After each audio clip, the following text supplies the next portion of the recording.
Ok. Muito bem, gente. Agora sim, gravando, e aí fica ok o recado para todos, né? Bom, então hoje dando sequência ao trabalho ao vivo. Semana passada eu deixei uma aulinha gravada para vocês, para que a gente pudesse ter uma semana um pouquinho mais flexível, né? A maioria estava em período de férias, né? De descanso, então assim foi possível que nós flexibilizássemos um pouquinho esse momento. E hoje, então, mandei para vocês um material que divide duas frentes de trabalho, né? Na semana anterior a gente falou da UEPG, e hoje eu trouxe para a gente falar da UFMS, que é uma outra banca de dissertação que muita gente aqui faz, né? Então a gente vai variando um pouquinho para além das propostas Enem. No início de agosto, né, só para organizar com vocês um cronograma.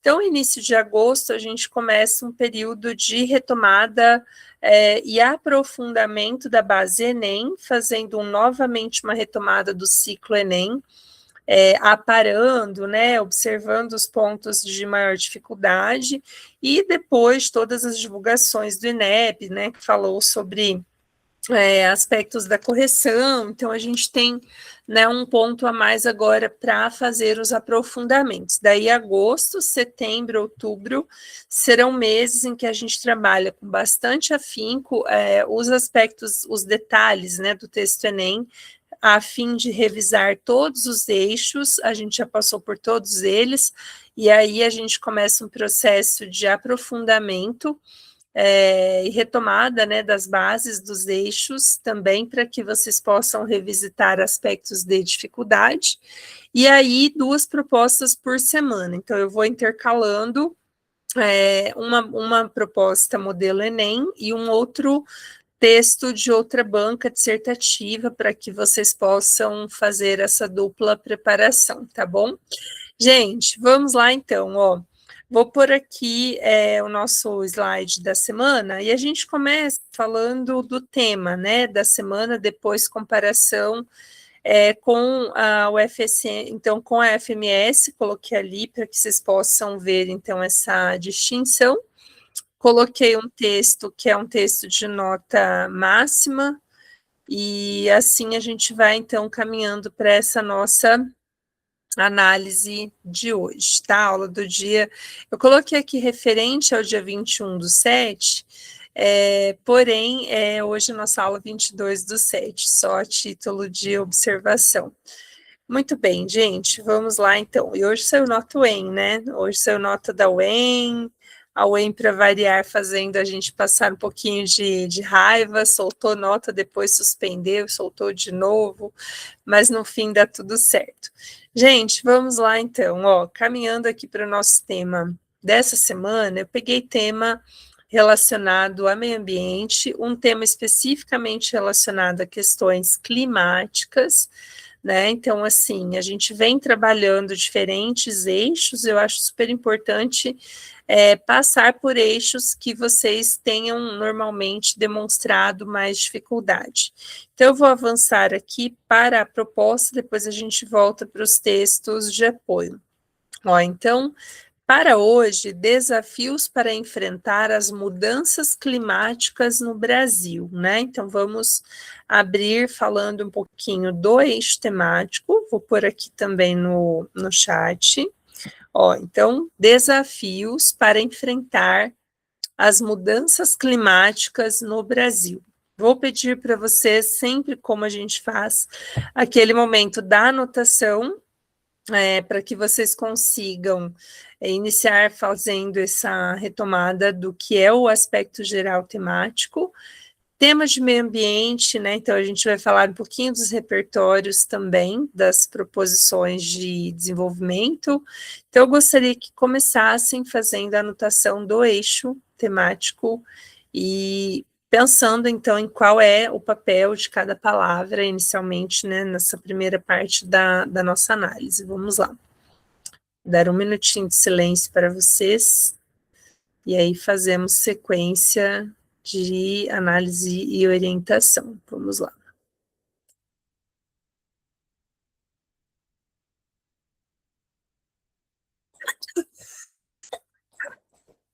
Hoje tem um companheirinho, vem aqui dar oi, filho, para os alunos um pouquinho, vem cá. Oi. Vem cá, eles não estão vendo você. Hoje tem meu parceiro de aulas. Oi. Vem cá, para o pessoal ver você. Ergue a cabeça. Oi. Um pouquinho. Oi. Ai, socorro. Tá vendo ele, gente? E aí, fala oi. Oi. É um jovem estudante, ainda não está preparando-se para o Enem ainda, né, Lucas? Uhum. Mas está aqui com a mamãe hoje. Está aqui na preparação da aula de vocês. Vamos lá. Então, vou dar esse minutinho para vocês, tá bom? Voltou de férias, daí tá aqui hoje, né? Hoje tá aqui com a mamãe, nesse clima pré-retorno da escola.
Vamos lá? Ó, então, quando eu peguei essa proposta, né, só para antecipar um pouquinho já o spoiler da proposta da UFMS, ela é uma proposta que eu adaptei para o Enem, porque os textos motivadores, eles são textos de uma prova anterior da UFMS, mas aí, como essa é uma questão muito em voga nesse momento, eu falei, eu acho bem apropriado que a gente debata também pensando no Enem sobre essa questão, já que a gente tem projetos de lei, questões voltadas, né, aos aspectos ambientais, então acho que é muito importante pensar nessa nossa cobrança. Vamos lá. Ó, então, bom, a palavra desafios, ela já envolve, né, o processo de problematização que o Enem quer, então a gente vem nessa toada, né, de observação dos desafios como sendo realmente um momento de argumentação daquilo que pede, né, problema. Então vamos relembrar um pouquinho. É o que envolve problema, é o que envolve entraves, é o que envolve obstáculos. Então, sempre que a gente pensa no termo desafios, durante a redação, hora ou outra, vocês vão ter que retomar a palavra desafios na argumentação. Então, é importante que retomem pensando nas expressões que são correlacionadas, né? Então, quando a gente pensa em desafios, estamos pensando em entraves, obstáculos, né? Então, expressões que geram essa sensação de dificuldade para alcançar algo, então seria nesse contexto que vocês vão sempre pensar na palavra desafios, e não que eu acho que vocês não saibam, mas às vezes na redação, repetir excessivamente a mesma expressão também acaba sendo um ponto de problema, por isso sugestões de troca, entraves, obstáculos, dificuldades, né, para que vocês possam não ter pontos de repetição excessiva, tá? Gente, estão me ouvindo? Sim? Ah, então tá. Ó, vamos lá. É que deu uma travadinha aqui, deu um trovão e uma travadinha. Eu falei, meu Deus, quer ver? Ó, então, próximo passo, avançando, tá? Temos lá, então, desafios para enfrentar.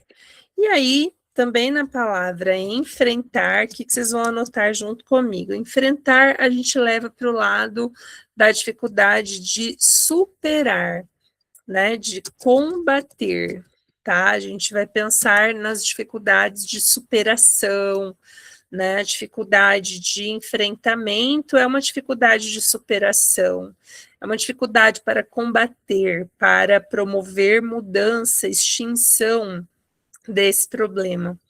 E aí, quando a gente pensa em enfrentamento das mudanças climáticas, né, eu mantive mudança climática, por quê? Porque, inclusive, o Ministério do Meio Ambiente, né, só uma curiosidade, por que eu mantive no eixo temático aqui, mudanças e não crise, tá? Então, vamos puxar uma flechinha. Por que eu não coloquei a ideia de crise? Quando a gente fala na mudança climática, a gente está pensando nos aspectos que as mudanças vão trazer consigo. Quando a gente pensa em crise, a gente já instaura na frase temática a ideia de que essa mudança é um problema. Então, quando eu coloquei, né, o enfrentar as mudanças, a gente pode pensar primeiro em quais são mudanças, né, climáticas do nosso contexto temporal, então desse momento, né, quais são mudanças, o que a gente pode considerar como mudanças, e aí, dentro dessa lógica de quais são essas mudanças, a gente trabalha com os aspectos de dificuldades para esses enfrentamentos. Então, se eu tivesse a palavra crise climática, é como se eu já estivesse olhando para o problema em seu auge, né? Quando a gente está pensando em mudanças, a gente está vendo que tem mudanças, tem fatores contribuindo para essas alterações, mas eles são processuais, não estão configurados e findados, né? Nesse sentido que eu quero que vocês pensem, tá? E aí eu coloquei no Brasil, porque, né, de modo geral, o Enem vai trazer isso para um contexto nacional, a gente vai falar de legislações, questões nacionais. Bom, primeiro eu queria que vocês pensassem em quais são mudanças climáticas, né? Para que a gente pense assim. O que eu posso configurar como mudança climática nesse contexto, nessa discussão? A gente pode pensar que tudo aquilo que envolva alterações de médio prazo, longo prazo, relacionadas ao clima, né? Então, se a gente pensa assim, a mudança na temperatura, né? Se a gente pensa, então vamos por aqui, ó, puxa uma flechinha de mudanças climáticas para que vocês consigam ir fazendo essa sequência de análise, né? Então, se a gente pensa entre as principais mudanças, né? A gente tem os padrões de temperatura sendo mudados, tendo alterações, né? Ó, vamos por aqui, padrões de temperatura barra clima. E essas relações de padrão, de temperatura, de clima, estão conectadas com muitas outras, né, alterações que vão desenvolver, digamos assim, principalmente aspectos, né, ligados a essas mudanças relacionadas aos padrões de temperatura e clima. Então, quando a gente pensa assim, esse principal fator, que é a mudança no padrão de temperatura, que afeta o clima, então, qual que é um desafio para enfrentar essa mudança, que é uma mudança que se mostra já parte do processo, temporalmente falando, né, atual, contemporâneo ao que estamos vivendo. Então, vamos pensar um pouquinho nesses desafios, né? Então, quando a gente pensa nesses padrões de temperatura, nesses padrões de temperatura que estão mudando. Então, como afetam, né? Vamos por aí, como afetam a população, como afetam as cidades, como afetam o campo barra produção agrícola, como afetam a saúde, né? De forma geral, a gente colocou lá a população, já pode puxar de população ali uma flechinha com saúde.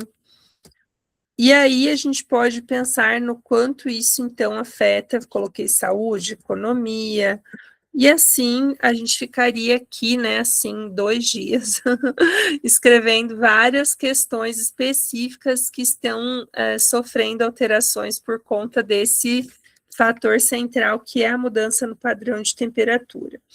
Bom, então, se a gente for pensar assim, quais são os desafios para enfrentar essas mudanças? Então, eu quero que vocês pensem um pouquinho, sem que eu dê imediatamente uma resposta, porque eu, quando pensei nessa frase temática, eu pensei na nossa C2, que é a competência de compreensão da proposta. Essa é uma competência que tem sido muito debatida, né? Tem realmente estado numa ponta central de discussão em todas as esferas relacionadas a Enem. E principalmente por que eu quero puxar esse aspecto para a nossa discussão aqui de hoje?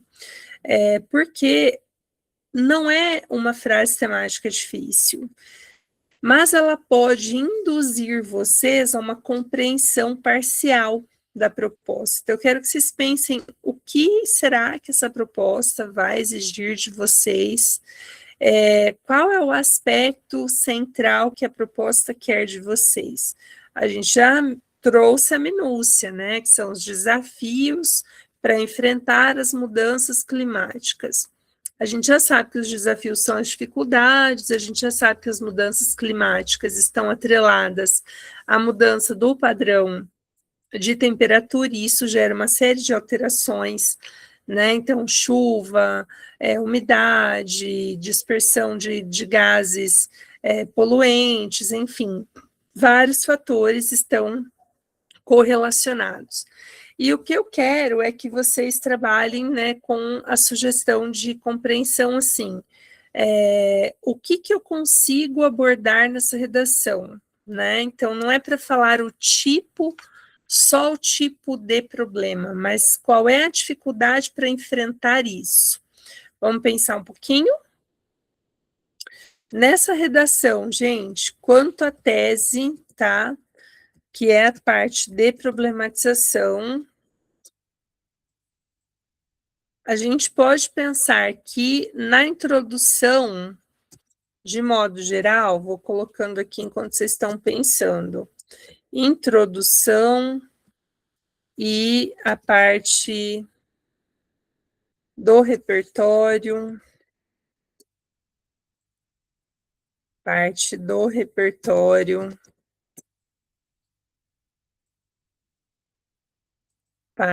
da problematização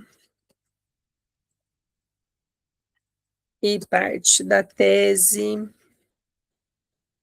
que demonstra D1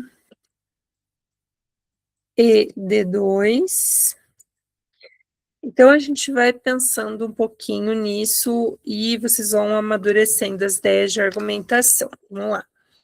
Bom, primeiro ponto, quando a gente pensa em repertório para um tema como esse, a gente está pensando em uma mudança que gera mudanças muito significativas no contexto geral, né, de vida na Terra, enfim, eu coloquei aqui Brasil, mas de uma forma geral.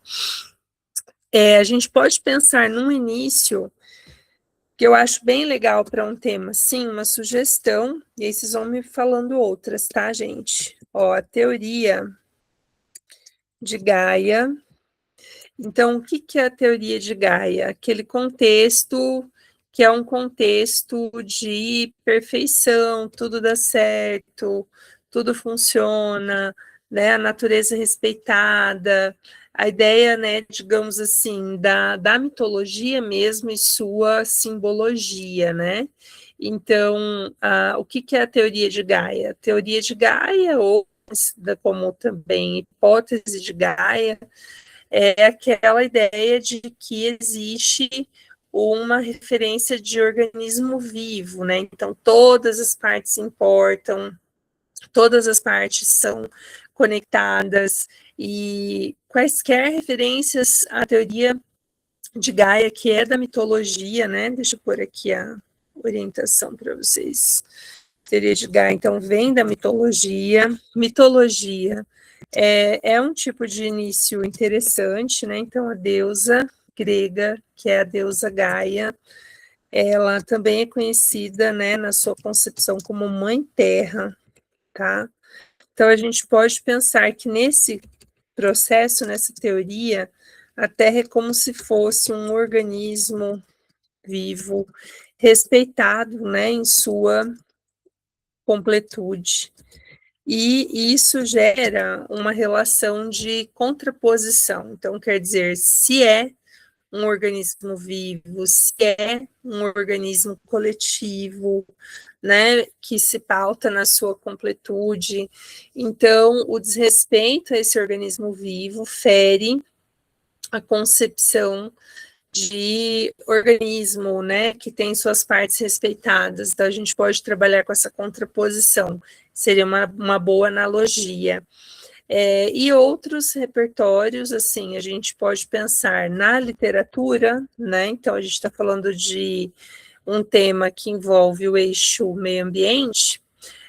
Na literatura, a gente pode passar por várias obras do romantismo, né, então, assim, o romantismo e sua exaltação da natureza, supervalorização, né, do espaço e da natureza, essa relação que é da exaltação daquilo que é nacional, né? Então, cabe talvez um ponto inicial como quem enxerga um período em que há tanta valorização e outro nesse contexto atual, um período que se desenha por sua omissão, né, por sua negligência de diversos tipos, gerando um cenário desfavorável, um cenário de risco à continuação da humanidade. Seria interessante.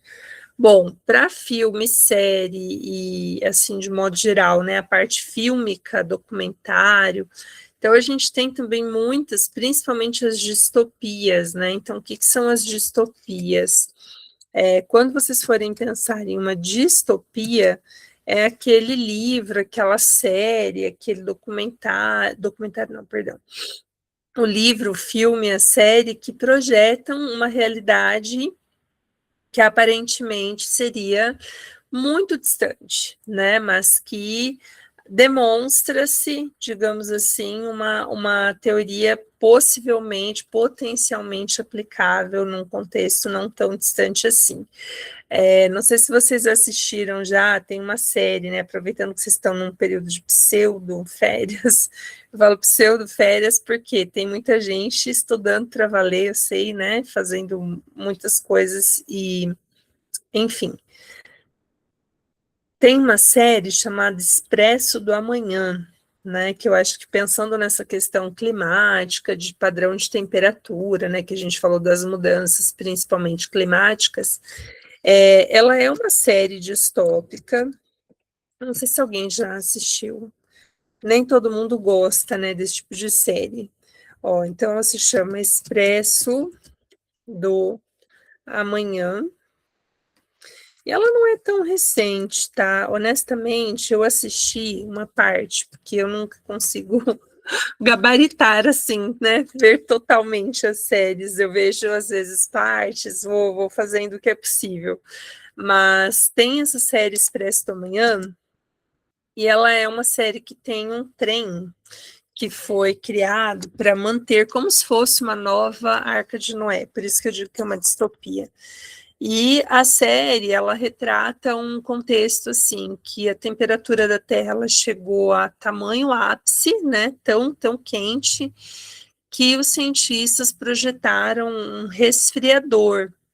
E aí, nesse processo do resfriar, congelaram a Terra. Então, assim, os extremos. Daí ela retrata aquela visão bíblica, inclusive, né, da Arca de Noé, preservação das espécies, mas ela toca em outras questões como desigualdade social, porque daí o trem tinha quem assistiu aí me ajuda, acho que eram 1.100 vagões, que era o Snowpiercer, o trem, agora eu lembrei, assim, não lembro a quantidade de vagões. E aí o trem, ele mantinha, assim, movimento para quê? Para a energia dele poder gerar, né, calor e, enfim, cultivar os alimentos em seu interior. Mas dá para a gente usar a série, que é uma série interessante nesse sentido. A Isa tem um jogo indie sobre aquecimento, I'm Not a Human. Esse eu não conheço, Isa, ó, interessante. E o legal do jogo é que o jogo sai bastante daquela estratégia que a maioria das pessoas vão usar, né? E ao mesmo tempo dá para usá-lo num contexto de mimesis, que nem a gente falou da mitologia, né, da teoria de Gaia. O jogo ele é uma forma mimética, né? Então dá para usar como analogia. Só que assim, série, filme, livro, documentário, eu aconselho vocês colocarem na introdução, não no desenvolvimento, tá, gente? Entendi. Esse eu não conhecia, Isa. A Isa está dizendo que no jogo I'm Not a Human, o Sol aqueceu tanto a Terra que as pessoas não podem mais sair de casa durante o dia. Bom, vou pesquisar. Esse eu não conheço, vou pesquisar. Muito bem, gente. Então, seja qual for, né, o caminho de introdução, a gente fez aqui um caminho com algumas sugestões. Para quem de repente falou, poxa, eu posso pôr Constituição, né, o artigo 225, talvez, sobre meio ambiente, eu aconselharia vocês, na introdução, gente, a buscarem uma referência que fosse diferente de Constituição, tá? Não que não possa, desde que você cite o artigo, mas assim a gente evita aquela coisa de já começar com o que é trivial. Então, sugiro mudança, tá? Bom, a gente tem uma redação de desafios para enfrentar essas mudanças climáticas. Em se tratando de Enem, se a gente for para o lado da observação sobre o posicionamento do Estado, é muito importante que a gente pense assim: já existem políticas públicas voltadas ao enfrentamento das mudanças climáticas? Ó, duas curiosidades. Eu falei no início da aula, como que se chama o ministério, gente? Ó, Ministério do Meio Ambiente e Mudanças Climáticas. Então, a recente alteração, né, dos nomes dos ministérios no atual governo, ela já fez uma inclusão do e mudanças climáticas. E curiosidade interessante, quando a gente pensa em culpabilizar governo, a gente tem que pensar assim, tá, mas eu vou dizer que é culpa do governo a mudança climática. Olha para a frase tema de novo, para não tangenciar. Desafios para enfrentar.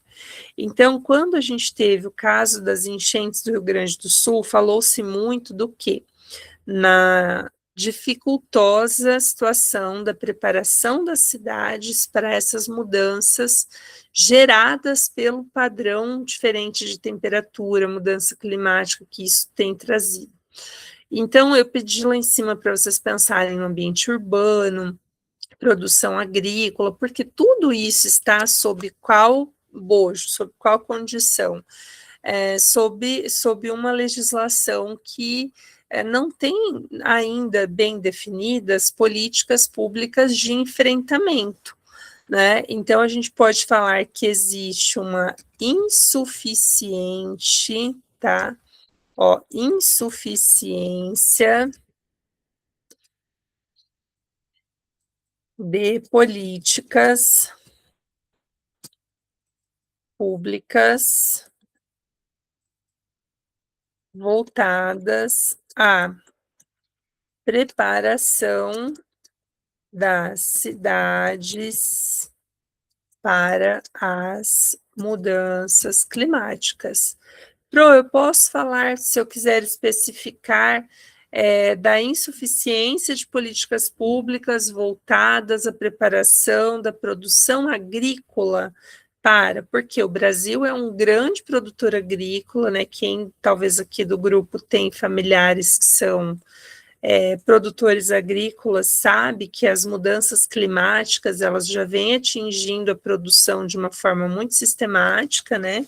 Eu tenho agricultores na minha família, meu pai, enfim, e o que eu mais ouço nos últimos dias é sobre o que? Os impactos do Super El Niño sobre a agricultura.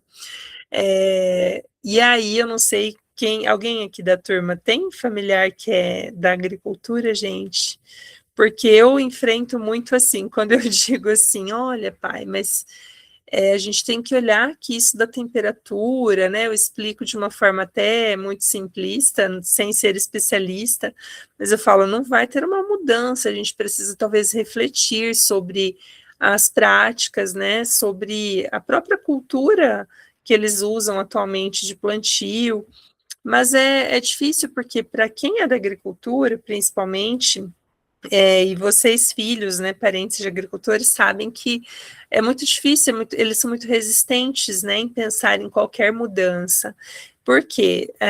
Vão tentar mais uma vez, eu falo que a agricultura é muito resiliente, mas é necessário olhar para um futuro em que a gente não tem políticas públicas também de preparação para o que vai acontecer com as secas, as estiagens, as grandes enchentes, então os financiamentos bancários, os seguros, isso tudo entra em discussão. Então dá para fazer um argumento ou falando da ausência dessas políticas públicas nas cidades, né? Porque a gente tem questões do ambiente urbano que são atingidas, né, perdão, gente, pelo excesso de chuvas ou pela falta dela, né, então, o que isso gera em relação à temperatura, em relação a alagamentos e enchentes, e também no aspecto que está relacionado à produção agrícola, principalmente tendo em vista que é um país de ampla produção agrícola, o nosso.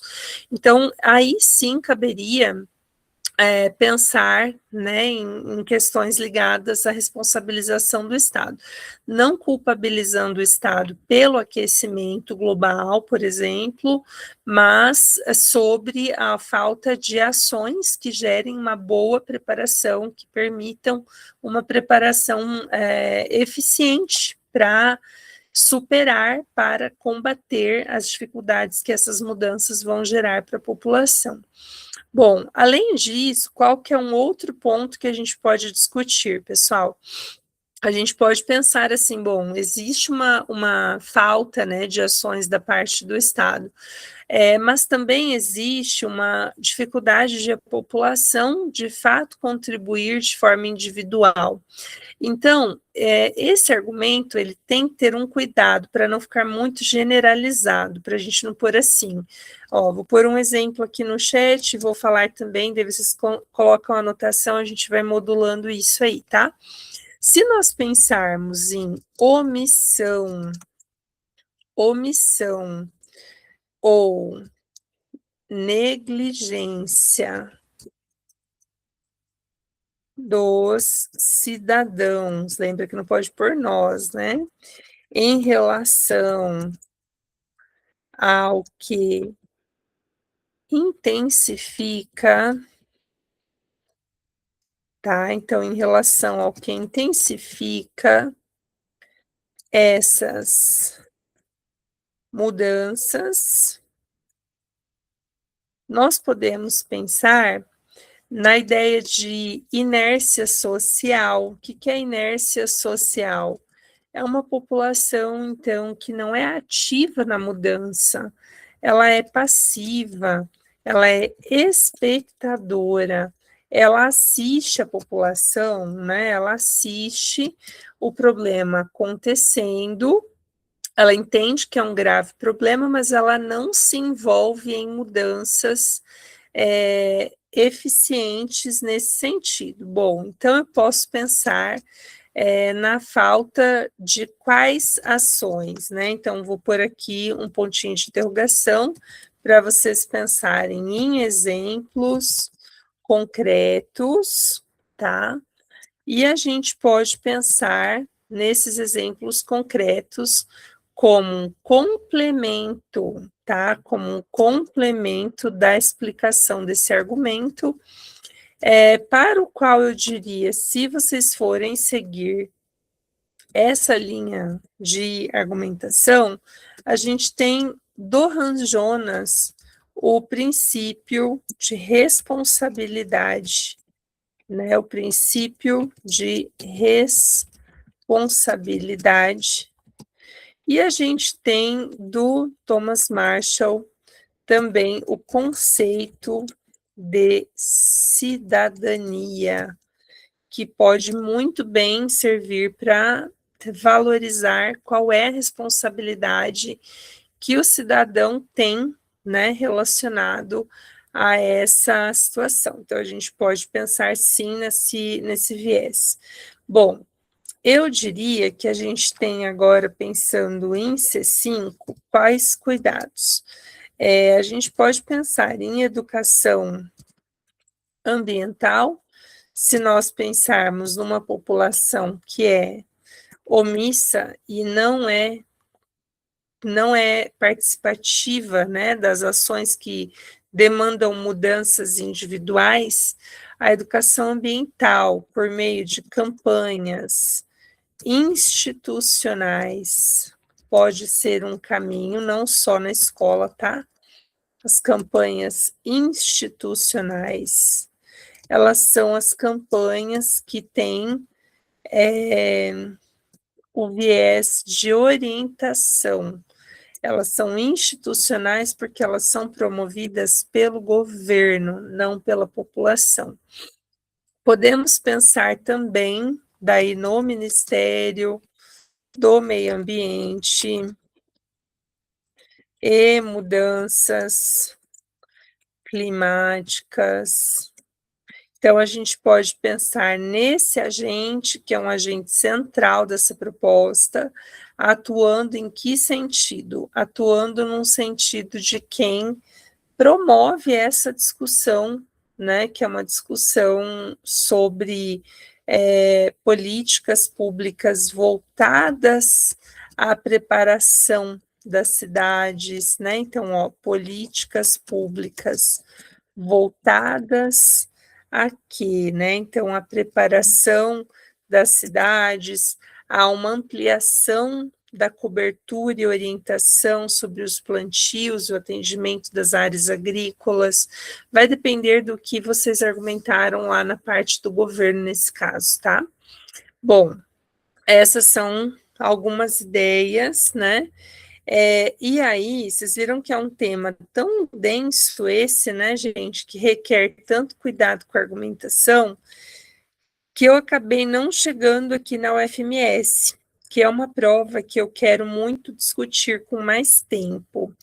Vamos combinar uma coisa? Por hoje, fica essa pré-orientação aqui do Enem. Anota para mim, no slide 12 tem um texto que é um exemplo de uma produção da UFSM, tá? E aí, eu queria que o UFSM, gente, o FMS, o FMS, registre-se isso. E é dessa proposta aqui, então eu queria analisar ela com vocês, né? Queria que vocês lessem o exemplo, e aí a gente faz o seguinte: na próxima semana a gente começa a aula com a análise da UFMS. Pode ser que aí eu acho que dá um tempo assim de vocês lerem o texto, se quiserem imprimir, rabiscar, primeiras impressões, aí vocês me falam, né, assim, na aula, o que vocês acharam, as dúvidas que vocês têm sobre essas diferenças. A UFMS, a gente pode pensar como algo muito parecido com a UEMS, né, o EMS. Então, a gente prepara no mesmo caminho, é uma preparação muito semelhante, né, das duas bancas, e aí a gente faz isso. Na próxima aula eu começo com ela, porque daí eu começo discutindo aspectos de desenvolvimento dela para vocês, certo? Gente, muito obrigada, força total, né? Assim, força total é pesada essa hora, fala essa hora, voltando, mas vamos com foco, vamos trabalhando, que as coisas vão clareando, vão dando certo. Um beijo para vocês, até semana que vem no horário certinho, tudo normal, tá? E a gente vai se falando, a gente vai conversando. Beijo, gente, obrigada, boa noite, até. Tchau, tchau.